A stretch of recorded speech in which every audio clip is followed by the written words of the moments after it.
Bonjour et bienvenue sur Ce Regard des Voix. Je suis Trément Belbous et je vous souhaite une belle introspection à l'écoute de ma chronique intitulée cette semaine Respect inconditionnel.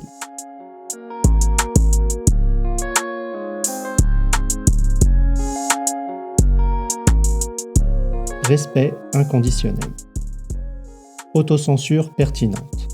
C'est le 5e et dernier article de cette série qui a émergé lorsque j'ai vu la manière dont l'autocensure s'insinuait dans ma vie et les différentes formes et effets de celle-ci. Dans Victime d'autocensure, j'ai proposé 4 dimensions en dynamique, combinaison du fait de me censurer ou de ne pas le faire, dans les cas où cela est pertinent et ceux où ça ne l'est pas. J'ai nommé ces 4 zones violence, il n'y a pas d'autocensure mais ce n'est pas pertinent. Non dit, il y a autocensure mais ce n'est pas pertinent. Parler vrai, il n'y a pas d'autocensure et c'est pertinent. Respect, il y a autocensure et c'est pertinent. Cette zone était nommée discernement jusqu'à maintenant. Même si chaque article est indépendant, je vous invite à écouter ou réécouter les 4 premiers. Victime d'autocensure, violence verbale, non-dit assourdissant, parler vrai libérateur. Cette semaine, je m'observe dans la zone du respect inconditionnel, évoluer sur le fil de l'acuité relationnelle. Cet espace est une forme d'expression d'un respect inconditionnel profond et sincère, la sagesse. Une expression de la finesse des sens, de la conscience de soi, des autres et du contexte, l'acuité relationnelle. Une manifestation du détachement de la satisfaction de ses besoins immédiats au bénéfice d'une dynamique collective, générative à long terme. Que représente pour vous l'autocensure pertinent? Comment cela s'applique-t-il dans votre quotidien? Évoluer sur le fil de l'acuité relationnelle. En quoi mon action de parole contribue-t-elle à cet instant à une société humaine et bienveillante dans le futur?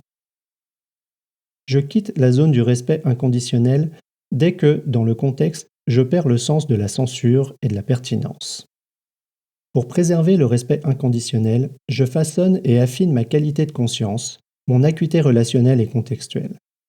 Je m'efforce de pratiquer chaque jour à créer un cercle vertueux, une dynamique générative pour le futur qui participe au renforcement du lien au lieu de la détérioration de la relation, à l'établissement de la confiance au lieu de la méfiance et de la défiance, à la parole consciente, exprimée ou tue, en remplacement de la loi du silence ou de la violence verbale. Je remarque que je peux faire cela lorsque je suis présent au fait que je construis ma pensée et que j'apporte à cette dernière le soin nécessaire. Minutie appliquée tant à la perception et réception des messages qu'à leur construction et diffusion. Je ne prends pas mes pensées comme une fatalité sur laquelle je n'ai pas d'emprise. Dès l'instant où je perds cette attention, il devient plus difficile, voire impossible, de rester dans cette dimension. C'est comme s'il était plus facile de vivre dans l'espace des dimensions où la non-pertinence est reine. Le respect inconditionnel, en plus du courage du parler vrai, me demande le courage de me taire et d'assumer la pleine responsabilité de respecter l'autre, quoi qu'il m'en coûte, sans attente en retour. Autonomie, agence et relationnalité. Dans un groupe, il me semble que l'acuité relationnelle, qui permet le respect inconditionnel, est un subtil équilibre dans un triangle dont les pointes sont l'autonomie, l'agence, faculté d'agir et la relationnalité. Dès lors que je suis en déséquilibre sur un des aspects, cette pointe bouge, la dynamique de la liaison est modifiée et je glisse dans une autre zone. Zone dont les frontières dépendent elles aussi des personnes présentes. Il en est de même pour chaque personne impliquée. Nous nous retrouvons donc constamment en mouvement, dans chacun des espaces, tentant d'évaluer notre propre positionnement, celui de nos partenaires et l'emplacement du centre de gravité du groupe. Dans les articles précédents, j'ai déjà partagé comme je trouve rapide et facile de basculer vers l'une ou l'autre zone, tant la frontière est parfois nuancée et souvent contextuelle. En utilisant le mot facile, je me rends compte à quel point j'attribue de la facilité à ne pas être pertinent et de la difficulté à l'être. Comment ces automatismes de pensée affectent-ils mon rapport à l'autocensure? Comment influencent-ils la façon dont je me manifeste dans le monde? Pour rester dans la zone du respect, nous avons donc une responsabilité individuelle et collective. Encore une fois, les 6 invitations proposées par Marie-Ève Marchand dans son livre Vivre en dialogue à l'ère du texto prennent tout leur sens. 1. Accepter d'être en lien. 2. Écouter jusqu'aux os. 3. Suspendre nos présuppositions. 4. Questionner avec une curiosité chaleureuse. 5. Reconnaître le pouvoir de la parole et celui du silence. 6. Co-créer un sens nouveau, le plaisir du dialogue. En accédant à l'espace du respect inconditionnel, le groupe atteint un espace de flot collectif dans lequel la confiance et l'efficience créent le potentiel d'un futur génératif. Pour conclure cette série, face à la difficulté d'écrire mon texte hebdomadaire, j'ai réalisé que je me censurais au moment où l'idée d'un exercice en écriture libre a émergé. D'ailleurs, cette autocensure était sans doute très pertinente. Cette prise de conscience m'a mené à une profonde exploration de la notion d'autocensure. J'ai vu s'y dessiner les 4 dimensions de la violence, du non-dit, du parler vrai et du respect, toutes en dynamique. J'ai constaté les nuances subtiles qu'il convient de considérer pour me situer dans chacune de ces dimensions. Comment discerner à chaque instant, pour chaque contexte, ce qui est de la censure et quelle est la pertinence. J'ai réalisé à quel point il est complexe pour un groupe de personnes de trouver l'équilibre qui soutient à chaque instant des actions favorisant le potentiel d'un futur génératif.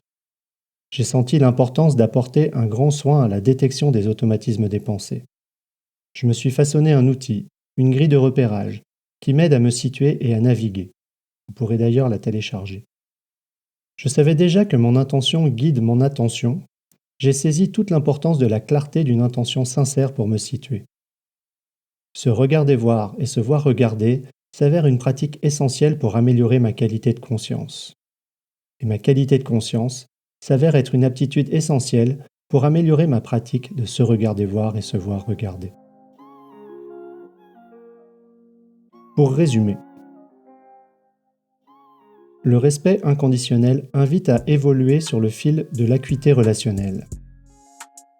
Un centre de gravité collectif dans la dimension du respect inconditionnel est un équilibre instable prenant source dans une dynamique complexe. Les 6 invitations au dialogue favorisent un environnement adapté. La conscience de soi et une pratique délibérée de sa qualité de conscience sont une voie prometteuse. Qu'avez-vous exploré et découvert au cours de ce cheminement de quelques semaines sur le thème de l'autocensure ? Connectez-vous ou abonnez-vous gratuitement sur Se Regarder Voir, se-regarder-voir.com, pour télécharger le fichier descriptif de la pratique personnelle mise à jour, ainsi que la grille de repérage utile lors de vos conversations. Merci pour votre écoute. Vous pouvez retrouver l'article associé à cet épisode sur le blog de Se Regarder Voir, se-regarder-voir.com. N'hésitez pas à y contribuer vos récits d'expériences et commentaires, ainsi qu'à vous abonner pour recevoir chaque semaine l'audio et son article. À la semaine prochaine!